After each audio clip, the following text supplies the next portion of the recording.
Governo lihusi Secretário de Estado Terras Propriedades durante o esforço de fatin ba Artemores, mas bem Artemores lá cima decisão do governo. La coi simu fatin mesmo kita obasia.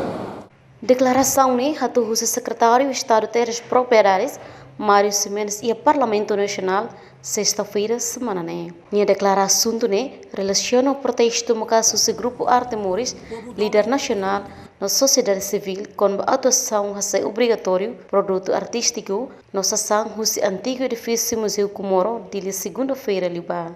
O secretário de Estado decisão a ser grupo Artemores os edifícios Estado né baseia procedura legal no governo de competência. Governo e razão atuar de grupo Artemores. Primeiro, Artemores é instituição Estado, mas instituição privada, no produtivo, nebe bucarastic fundos. Lei for competência do Ministério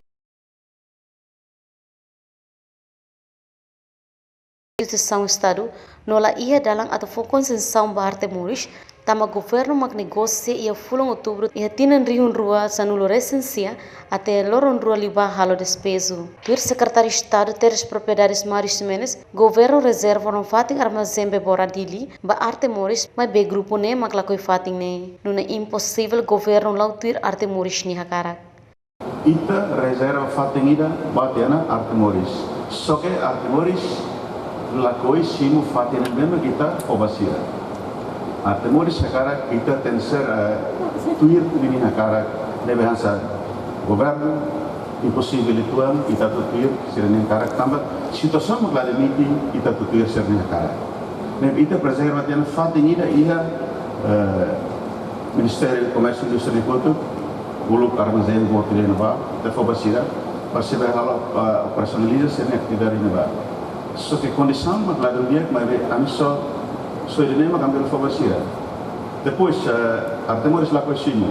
Entretanto, o secretário de Estado Arte e Cultura, Teofilo Caldas, recomenda a Artemores a cumprir lei no coopera com o governo. Armazém bebora, não faz suficiente. Né, ficciona também, terras de propriedade, foi uma serviço de concessão.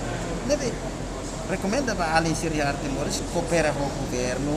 Primeiro, cumpre lei. Segundo, coopera com o governo. Terceiro, minha atividade lá na FATIS. Secretário de Estado da Arte e Cultura prevê o suporte para o FATIS. Bateria ainda e está o seguida? Está o apoio do grupo artista, grupo artesanato, grupo circenê, grupo culturais, há muito 200 mil. Bateria em 2023. Reportagem Freire Nascimento, Dirce Arroz, Televisão Timor Post.